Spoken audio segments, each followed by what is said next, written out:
अक्सर हमने लोगों को ये कहते सुना है ना कि बड़ा सोचिए, हाँ, बहुत बार। या फिर कि अपने कंफर्ट जोन से बाहर निकलिए। मतलब ये बातें इतनी बार दोहराई जा चुकी हैं कि अब कई बार एकदम एक घिसी पिटी सलाह जैसी लगती है। बिल्कुल एकदम क्लीशे।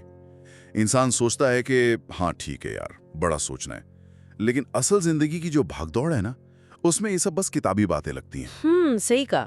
पर कभी गहराई से विचार किया जाए कि आखिर ये बातें इतनी मशहूर क्यों हैं?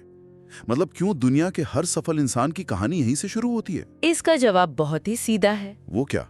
क्योंकि ये बातें असल में काम करती हैं। ये सिर्फ कोई मोटिवेशनल डायलॉग नहीं है, बल्कि इंसानी मनोविज्ञान की एक बहुत गहरी सच्चाई है। अच्छा? जब भी कोई इंसान अपनी तयशुदा सीमाओं को चुनौती देता है ना, तो उसे अपने ही अंदर एक ऐसी क्षमता का एहसास होता है जिसके बारे में उसे खुद भी अंदाजा नहीं होता। हाँ, ये तो है। चाहे वो करियर का मुकाम हो, या निजी रिश्ते हों, या फिर खुद को बेहतर बनाने की बात हो, हर बदलाव की शुरुआत एक नए विचार से ही होती है। बिल्कुल।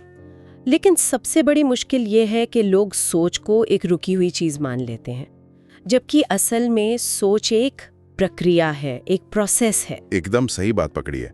और आज की हमारी इस विस्तृत चर्चा का पूरा आधार ही यही है।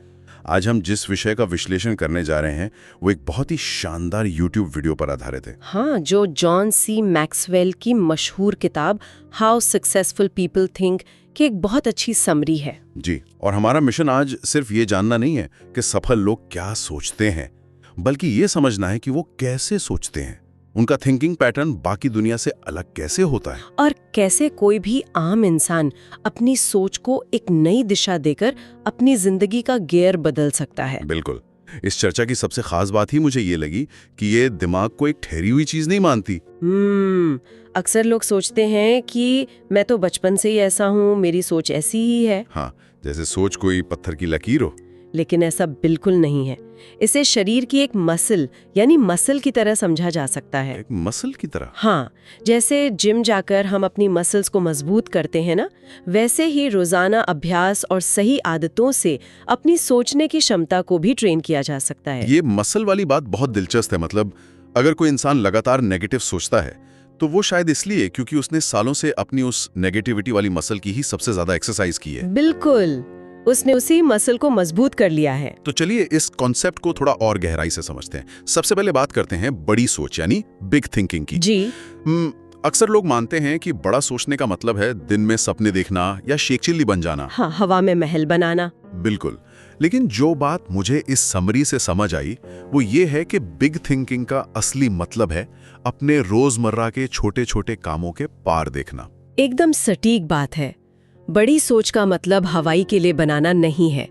इसका सीधा सा मतलब है अपने लॉन्ग टर्म गोल्स को इतनी स्पष्टता से देखना कि आज की छोटी मोटी परेशानियां रास्ते से भटका ना सकें।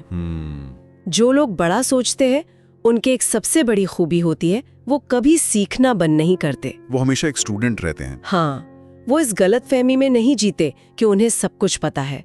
उनका दिमाग एक स्पंज की तरह होता है जो हर वक्त नई जानकारी सोखने के लिए तैयार रहता है। इसी बात पे मुझे वो जॉन मैक्सवेल का किस्सा याद आ रहा है जो वीडियो में बताया गया था। वो फुटबॉल कोच वाला। हाँ, उन्होंने टीम वर्क के बारे में गहराई से समझने के लिए 900 फुटबॉल कोच से बात की थी। 900? ये कोई छोटा नंबर नहीं है। वही तो। अब सोचने वाली बात यह है कि 900 लोगों से मिलना, उनसे बात करना, उनके विचार सुनना, ये बहुत थका देने वाला काम है। बहुत ज्यादा। कोई इंसान जो पहले से ही इतना सफल है वो इतनी मेहनत क्यों करेगा? क्योंकि असली बड़ी सोच वहीं से आती है जहां इंसान का अहंकार खत्म होता है। ईगो को साइड में रखना पड़ता है। बिल्कुल। जब कोई इंसान 900 लोगों से बात कर रहा है तो वो असल में ये मान रहा है कि मुझे शायद अभी भी वो एक अहम बात नहीं पता जो सामने वाले को पता हो सकती है। इसे इंटेलेक्चुअल ह्यूमिलिटी कहते हैं ना? हाँ, ज्यादातर लोग जब किसी से बात करते हैं तो वो सिर्फ इसलिए सुनते हैं ताकि वो अपना जवाब दे सकें। अरे हाँ, बस अपनी बारी का इंतजार करते हैं। सही कहा। लेकिन जो बड़े थिंकर्स होते हैं वो सिर्फ समझने के लिए सुनते हैं। अगर दिमाग खुला ना हो तो इंसान अपने ही बनाए हुए एक छोटे से कुएं का मेढक बनकर रह जाता है। ये बहुत ही गहरी बात है कि सुनने की आदत ही इंसान को बड़ा थिंकर बनाती है। बिल्कुल। अब इसी से जुड़ा हुआ एक और पहलू है क्रिएटिव सोच। क्रिएटिव थिंकिंग, हाँ। मुझे हमेशा से लगता था कि क्रिएटिव होने का मतलब है किसी दिन अचानक से कोई ऐसा आविष्कार कर देना जो दुनिया ने पहले कभी देखा ही ना हो। जैसे रातों रात कोई जीनियस आइडिया आ जाना। हाँ, बस दिमाग की बत्ती जल गई और कुछ एकदम नया बन गया। ये शायद दुनिया की सबसे बड़ी गलतफहमियों में से एक है। मैं मानती हूँ कि क्रिएटिविटी का मतलब शून्य में से कुछ पैदा करना नहीं होता। तो फिर असली क्रिएटिविटी क्या है? इसका असली मतलब है जो चीजें पहले से हमारे आसपास मौजूद हैं, उन्हें एक नए नजरिए से देखना, उन्हें जोड़कर कुछ बेहतर बनाना। पुरानी चीजों का नया कॉम्बिनेशन। एकदम सही। और सबसे बड़ी बात, क्रिएटिव सोच वाले लोग अनिश्चितता यानी अनसर्टेनिटी से भागते नहीं हैं। अनिश्चितता से मतलब जहां चीजें साफ ना हो। आम लोग जहां कंफ्यूजन देखकर घबरा जाते हैं, क्रिएटिव लोग उस कंफ्यूजन के अंदर संभावनाएं तलाश लेते हैं। लेकिन एक बात बताइए जी, जब हम कोई नया या क्रिएटिव काम करते हैं तो उसमें फेल होने का डर सबसे ज्यादा होता है। हाँ, वो तो है। उस वीडियो में भी इस बात पर बहुत जोर दिया गया था कि क्रिएटिव थिंकर्स असफलता से नहीं डरते। बिल्कुल नहीं डरते। कहा गया था कि अगर किसी आइडिया को सच करने के लिए 99 बार भी फेल होना पड़े तो वो पीछे नहीं हटते। हाँ, 99 बार। पर सुनने में ये जितना आसान लगता है, असल जिंदगी में अगर कोई 99 बार फेल हो जाए तो क्या वो अंदर से पूरी तरह टूट नहीं जाएगा? ये सवाल बहुत ही लाजमी है। एक आम इंसान 99 बार फेल होने पर सच में टूट जाएगा। क्योंकि वो हार मान लेगा। हाँ, क्योंकि वो हर असफलता को अपनी हार मान लेता है। लेकिन एक क्रिएटिव थिंकर की मानसिकता बिल्कुल अलग होती है। वो कैसे? वो असफलता को हार नहीं बल्कि डेटा मानता है। डेटा यानी इंफॉर्मेशन? बिल्कुल। वो सोचता है कि चलो अब मुझे 99 ऐसे तरीके पता चल गए हैं जो काम नहीं करते। नजरिए का खेल है पूरा। और इससे भी बड़ी बात, क्रिएटिव लोग सही जवाब ढूंढने से ज्यादा सही सवाल पूछने पर फोकस करते हैं। सही सवाल पूछने से आपका क्या मतलब है? क्या सवाल भी सही या गलत होते हैं? बिल्कुल होते हैं। जब कोई मुश्किल आती है तो आम सोच कहती है कि ये काम तो हो ही नहीं सकता। हाँ, लोग सीधे गिव अप कर देते हैं। लेकिन क्रिएटिव सोच सवाल पूछती है कि क्या इसे करने का कोई और तरीका है, या फिर कुछ और एंगल से ट्राई करें। हाँ, या फिर वो पूछेंगे कि अगर हम इसे बिल्कुल उल्टे तरीके से करें तो क्या होगा। एक आम दिमाग गलत जवाबों को पकड़ता है, लेकिन एक क्रिएटिव दिमाग गलत सवालों को पकड़ लेता है। वाह, यानी क्रिएटिविटी कोई जादुई शक्ति नहीं है बल्कि चीजों को देखने का एक नजरिया है। 100%। तो अब सवाल ये उठता है कि अगर हमारे पास कोई बहुत बड़ी सोच है और उसे पूरा करने के लिए क्रिएटिव आइडिया भी है, तो क्या सिर्फ इतना काफी है? बिल्कुल नहीं। क्योंकि बिना किसी ठोस प्लान के तो वो आइडिया सिर्फ एक सपना ही रह जाएगा। हाँ, बस ख्याली पुलाव। और यहीं पर हमारी चर्चा का अगला सबसे अहम हिस्सा आता है, रणनीतिक सोच या स्ट्रेटेजिक थिंकिंग। जी। आमतौर पर रणनीति शब्द सुनते ही युद्ध, फौज या किसी बड़े कॉरपोरेट बोर्डरूम का ख्याल आता है। ये सच है कि इस शब्द का इस्तेमाल भारी भरकम जगहों पर ज्यादा होता है, लेकिन स्ट्रैटेजिक थिंकिंग हमारी रोजमर्रा की जिंदगी के लिए भी उतनी ही जरूरी है। कैसे? ये किसी भी बड़े डरावने लगने वाले लक्ष्य को हासिल करने का सबसे प्रैक्टिकल तरीका है। अच्छा। इसका सीधा सा उसूल है चीजों को छोटे छोटे हिस्सों में तोड़ना। जब कोई पहाड़ जैसा लक्ष्य सामने होता है तो इंसान घबराकर कदम ही नहीं उठा पाता। हाँ, समझ ही नहीं आता कि शुरुआत कहाँ से करे। लेकिन रणनीति उस पहाड़ को छोटे छोटे पत्थरों में बदल देती है जिसे आसानी से उठाया जा सके। हाँ, और इसमें एक बहुत अच्छा उदाहरण जॉन मैक्सवेल की खुद की जिंदगी का था। वो टू डू लिस्ट वाला। हाँ, हम लोग आमतौर पर क्या करते हैं, सुबह उठते हैं और दिन भर के कामों की एक लंबी सी टू डू लिस्ट बना लेते हैं और फिर उसे देखकर पूरा दिन स्ट्रेस में रहते हैं। बिल्कुल, लेकिन वो अपनी जिंदगी को अलग तरीके से प्लान करते हैं। जी। वो कामों के हिसाब से नहीं बल्कि दिनों के हिसाब से अपनी जिंदगी डिजाइन करते हैं। और यही बात उन्हें एक बेहतरीन रणनीतिकार बनाती है। एक आम टू डू लिस्ट की समस्या ये है कि उसमें हर काम एक जैसा लगता है। हाँ, लिस्ट में तो सब बराबर है, चाहे वो बिजली का बिल भरना हो या कोई बड़ा प्रोजेक्ट डिजाइन करना। लेकिन अपनी ऊर्जा को समझना बहुत जरूरी है। एनर्जी मैनेजमेंट एकदम सही। मैक्सवेल पहले ही तय कर लेते हैं कि अमुक दिन सिर्फ ट्रैवल के लिए है तो उस दिन वो कुछ और नहीं सोचेंगे। कोई स्ट्रेस नहीं। कोई दिन पूरी तरह से परिवार के लिए है और कोई दिन सिर्फ एकांत में बैठकर किसी किताब या प्रोजेक्ट पर काम करने के लिए। मतलब अपनी सबसे ज्यादा ऊर्जा वाले समय को सबसे जरूरी काम के लिए बचा कर रखना। हाँ, यही असली रणनीति है। लेकिन आज की इस भागदौड़ भरी जिंदगी में जहाँ हर मिनट कोई ना कोई नोटिफिकेशन बज रहा है, वहाँ एक और तरह की सोच की बात की गई है जिसे शायद हम सब ने सबसे ज्यादा इग्नोर किया है। आप रिफ्लेक्टिव थिंकिंग की बात कर रहे हैं ना? हाँ, चिंतनशील सोच। ये आज के समय की सबसे बड़ी जरूरत है। हर तरफ बस एक ही शोर है, एक्शन लो, कुछ करो, खाली मत बैठो, हसल करो, बस भागते रहो। लेकिन लगातार सिर्फ काम करते रहना काफी नहीं है। जो काम किया गया है उस पर ठहर कर विचार करना भी उतना ही जरूरी है। सही बात है। रिफ्लेक्टिव थिंकिंग का मतलब है अपने ही अनुभवों का पोस्टमार्टम करना, क्योंकि जब तक लोग अपने अनुभवों पर विचार नहीं करते वो उनसे कोई सबक नहीं सीख पाते। पर असल जिंदगी में लोग ऐसा क्यों नहीं करते? मुझे लगता है कि आज के वक्त में इंसान अपने खुद के ख्यालों के साथ अकेले बैठने से डरने लगा है। बहुत ज्यादा डरने लगा है। ट्रैफिक सिग्नल पर अगर 30 सेकंड के लिए गाड़ी रुकती है तो तुरंत फोन बाहर आ जाता है। वो 30 सेकंड का खालीपन भी बर्दाश्त नहीं होता। आपने बिल्कुल सही नब्ज पकड़ी है। अकेले शांति से बैठने में एक तरह की घबराहट होती है। क्यों होती है ये घबराहट? क्योंकि जब बाहर का शोर बंद होता है तो अंदर की आवाजें सुनाई देने लगती हैं। रिफ्लेक्टिव थिंकिंग भावनात्मक ईमानदारी की मांग करती है, इमोशनल ऑनेस्टी, यानी खुद से सच बोलना। बिल्कुल। जब कोई शांति से बैठकर अपने दिन के बारे में सोचता है तो उसे अपनी गलतियां भी साफ नजर आती हैं और ये इंसान के ईगो के लिए थोड़ा अनकंफर्टेबल होता है। हाँ, अपनी गलती मानना किसे पसंद है। लेकिन जो लोग ये करते हैं उनका आत्मविश्वास गजब का होता है, क्योंकि वो खुद को बहुत अच्छे से समझते हैं। और इसके लिए वीडियो में बहुत ही सिंपल तरीका बताया गया है। जी, जैसे मैक्सवेल गैजेट्स और फोन छोड़कर कभी अपने घर के बाहर किसी पत्थर पर बैठ जाते हैं, हाँ तो कभी किसी पार्क की बेंच पर। हाँ, बिना किसी डिस्ट्रैक्शन के। मतलब शांति किसी हिमालय की गुफा का नाम नहीं है। हाँ, ये दिमाग की एक स्थिति है जो कहीं भी बनाई जा सकती है। एकदम सही कहा। और मुझे उनकी एक आदत बहुत ही कमाल की लगी। कौन सी? छुट्टियों से लौटने के बाद वो हमेशा अपने बच्चों से पूछते थे कि तुम्हें सबसे अच्छा क्या लगा और तुमने क्या सीखा। ये आदत सच में कमाल की है, क्योंकि ये बचपन से ही दिमाग को ट्रेन कर रही है। हाँ, रिफ्लेक्ट करने के लिए कि हर अनुभव में से कोई ना कोई सीख जरूर निकालनी है। सिर्फ अनुभव होना काफी नहीं है, उस अनुभव का निचोड़ निकालना जरूरी है। बिल्कुल। लेकिन इसमें एक बहुत बड़ा ट्रैप भी है। कैसा ट्रैप?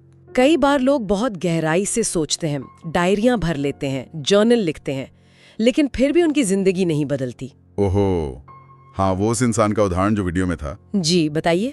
जो किसी बहुत ही शानदार और प्रेरणादायक कॉन्फ्रेंस में जाता है, वहाँ खूब सारे पन्ने भरकर नोट्स लेता है। हाँ, लेकिन घर आकर उन पन्नों को बस दराज में रख देता है और जिंदगी फिर उसी पुराने ढर्रे पर चलने लगती है। बिल्कुल। बिना एक्शन के कोई भी चिंतन सिर्फ एक मानसिक व्यायाम है, एक मेंटल एक्सरसाइज।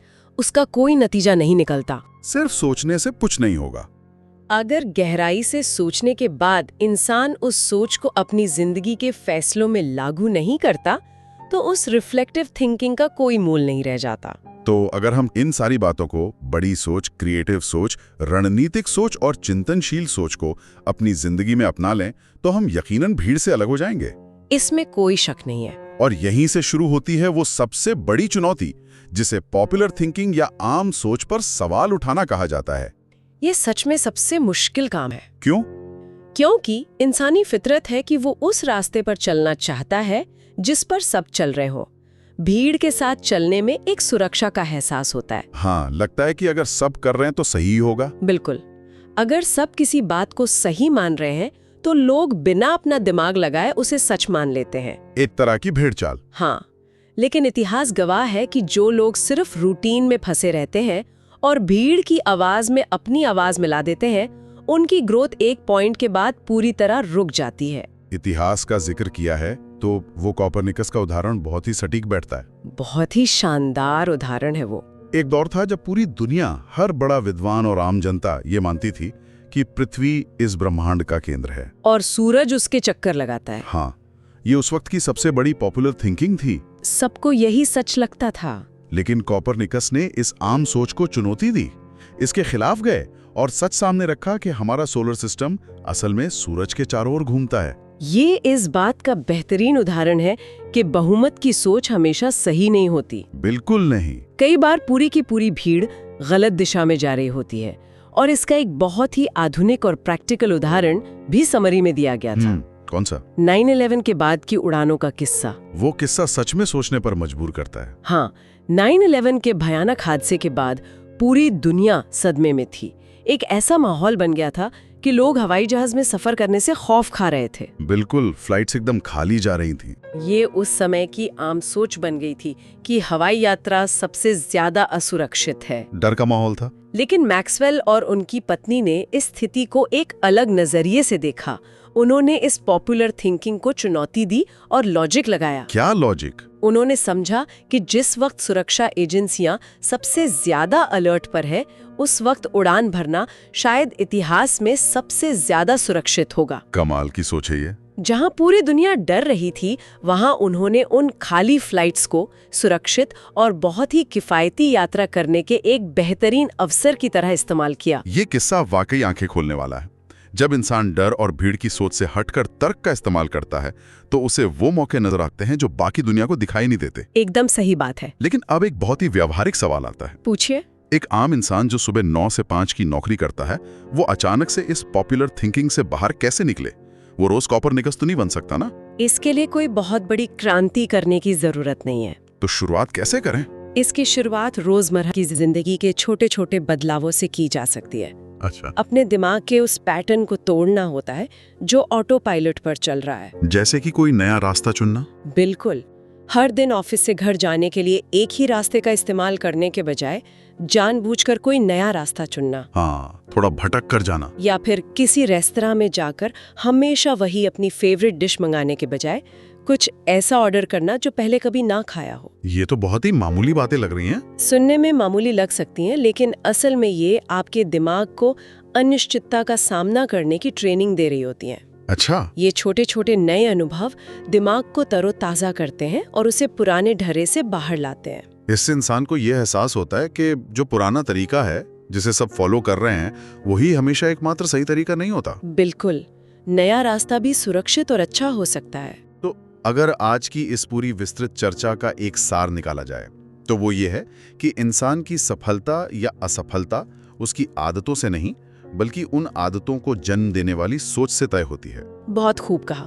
बड़ी सोच से विजन मिलता है, क्रिएटिविटी से उस विजन को हासिल करने के नए तरीके मिलते हैं, रणनीति से उन तरीकों को जमीन पर उतारा जाता है, चिंतन से अपनी गलतियों को सुधारा जाता है। और आम सोच को चुनौती देकर इंसान भीड़ से बाहर निकलता है। बिल्कुल। सोच कोई ऐसी चीज नहीं है जो बस हो रही है। लोग अपनी सोच के ड्राइवर खुद है। सही बात है। अगर इंसान अपनी सोच का तरीका बदल सकता है, तो यकीनन वो अपनी पूरी जिंदगी को एक नई दिशा दे सकता है। बहुत ही शानदार विश्लेषण था ये। लेकिन आज की इस चर्चा को खत्म करने से पहले मैं एक ऐसे विचार पर बात करना चाहता हूं, जिसका जिक्र तो शायद इन सिद्धांतों में सीधे तौर पर नहीं होता, लेकिन वो इसका एक बहुत ही कड़वा सच है। वो क्या है? आज हमने सोच को बदलने और भीड़ से अलग चलने की बात की, लेकिन सोचने वाली बात यह है कि जब कोई इंसान सच में अपनी सोच बदलता है, पॉपुलर थिंकिंग पर सवाल उठाता है, तो अक्सर उसके पुराने दोस्त या आसपास के लोग उससे असहज होने लगते हैं। ये तो होता है। समाज ऐसे लोगों को आसानी से स्वीकार नहीं करता। ये एक बहुत ही गहरा और विचारणीय बिंदु है। विकास या ग्रोथ अक्सर अलगाव लेकर आती है। हाँ, जब आप आगे बढ़ते हैं तो कुछ चीजें पीछे छूट ही जाती हैं। यही मेरा सवाल है। क्या अपनी सोच को एक नए ऊंचे स्तर पर ले जाने की कीमत कुछ पुराने रिश्तों और उस कंफर्टेबल भीड़ को पीछे छोड़ना है? ये सोचने वाली बात है। क्या हम अपनी सोच बदलने के बाद आने वाले उस अकेलेपन का सामना करने के लिए मानसिक रूप से तैयार हैं?